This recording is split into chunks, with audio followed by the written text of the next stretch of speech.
In martial arts that study throws, it is important to learn to fall without taking damage.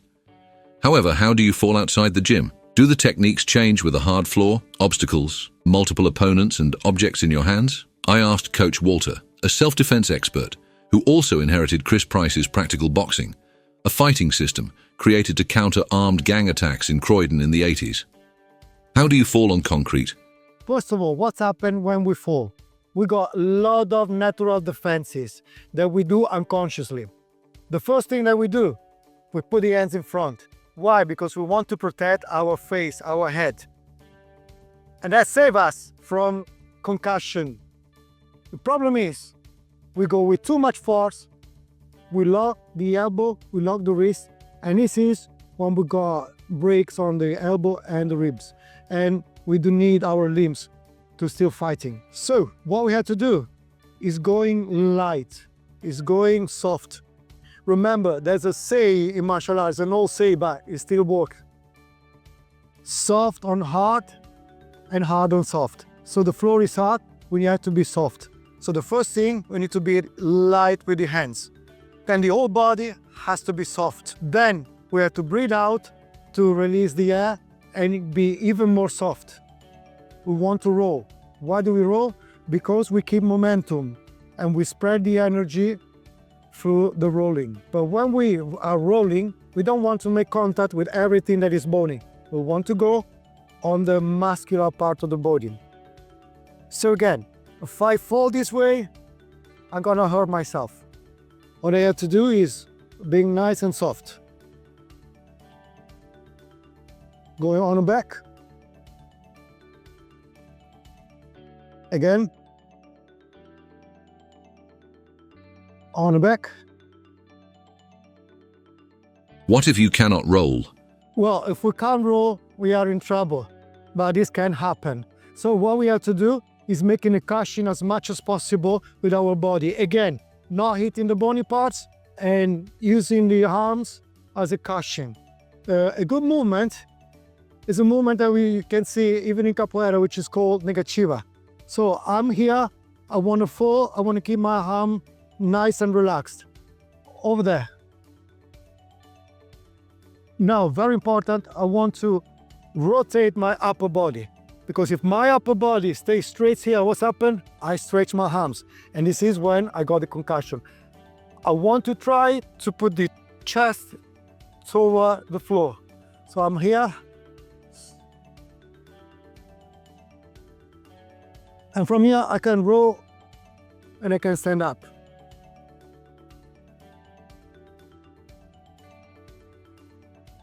How do you fall against multiple opponents? How do you get back on your feet? All right, falling and rolling on a gym is easier because there are no obstacles, there are no people, there are no objects you can handle.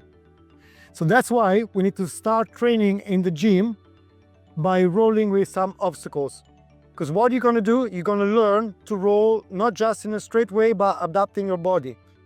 Obviously, these have to be done per grade. It can't be done everything at once.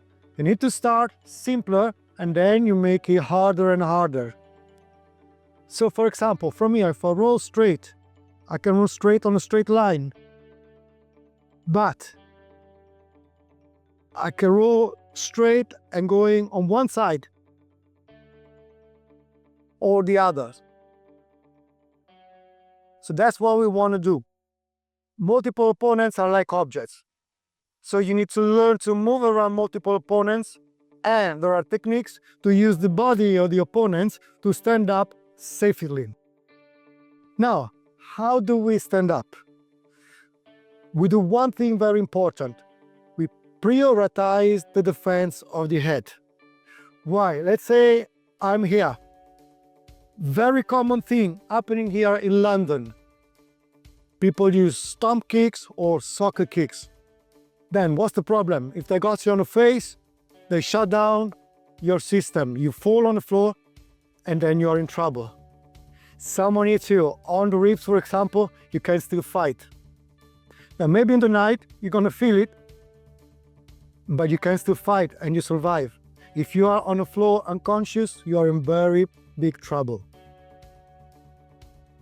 So why every time we stand up, we prioritize protecting the face. Every movement we do, we want to protect the face.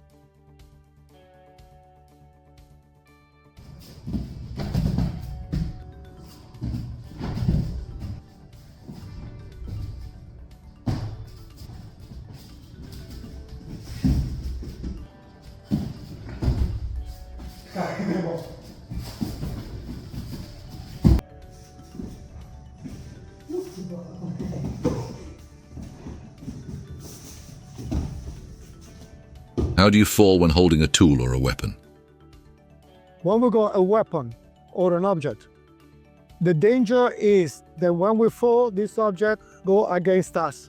So what we want to do, we need to throw the object far from us and rolling. In this case, we can use just one end. So if I got an object, for example, I need to roll, throwing the object far from my body. If I'm going on one side or the other side, I need to roll on one side or the other side and using the other hand in order to roll.